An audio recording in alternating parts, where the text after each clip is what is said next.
Life Book Club. My name is Draxtor Dupre, and today on the show, author and journalist Angela Saini. Angela has written 4 books. All of them are here on the table in front of us if you want to browse now or after the show. Geek Nation, Inferior, Superior, and the upcoming The Patriarchs. And Angela's books are about science and culture, the push and pull, the relationship between these realms, at least the 2 books that I read, Inferior and Superior. Absolutely fascinating books, illuminating, connecting the dots of all these dots that have been sloshing around in my brain on the topic of race science. Today we will focus on Superior, which is all about race science, or as it was once called, eugenics, a term somewhat discredited after a murderous regime led by a short mustached Austrian madman killed millions of human beings in very organized fashion. Here in my country of Germany and surrounding countries, human beings, he and his followers, frankly, many of my fellow countrymen and women at the time deemed not worthy of life. And how that was possible, how people are so quick to um, kill others in the name of a hierarchical principle that is told to them is the principle of organization in society is absolutely mystifying. We're now in the 21st century, in the year 2022, and race science is or has been rather back for a while.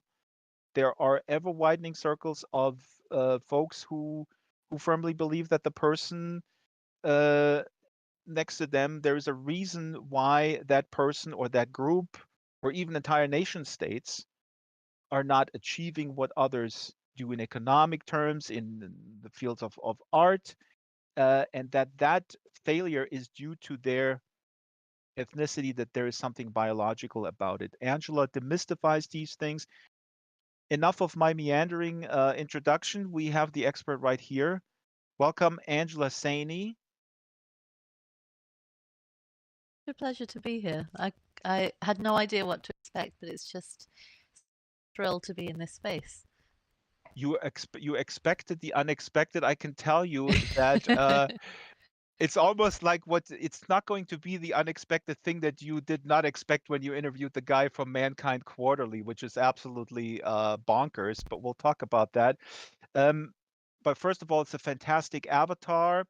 I love this avatar. We had many different authors with different avatars, and if you want to briefly talk about what made you want to embody like this in the digital realm. Um, a uh, a shop in a kind of art design store in Mumbai in India called Culture Shop, which very sadly is closing down. Um, but they stock beautiful contemporary artworks by Indian artists, and the avatar that I've chosen is by those artists, and that's why I wanted to share it.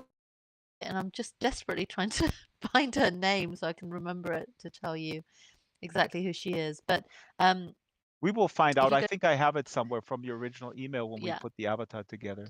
yeah, it's Cult K. It starts with a K, and um, is she is incredible. Oh, actually, I've got her name now. Is Shruti Venkatraman.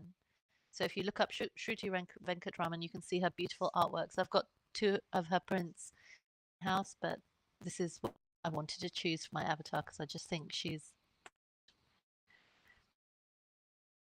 Oh, you're breaking up. We'll retrieve the link. Um, sound is good. If there's a little crackly, I apologize, folks.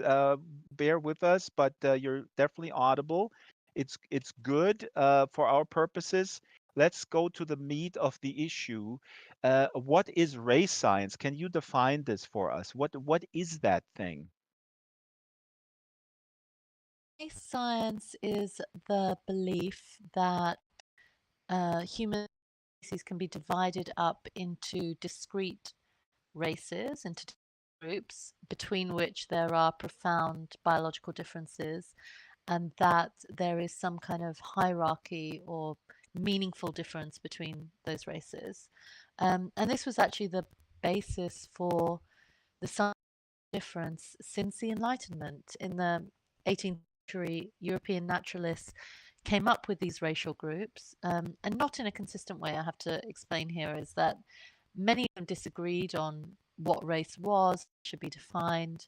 The fact that they landed on skin color, which is Hmm. one of the predominant ways that we use, especially in the West, to think about race now, is as arbitrary as any other because, as everyone knows, if you travel the world, skin color varies enormously, even within nations. It is as random a physical attribute to choose to divide people by as anything. Right. It But could be at the that length of particular, the toes, for example, right? it could be anything. It could be anything. But of course, at a particular moment in time in the 18th century, skin color was starting to have social meaning because of the transatlantic slave trade and empire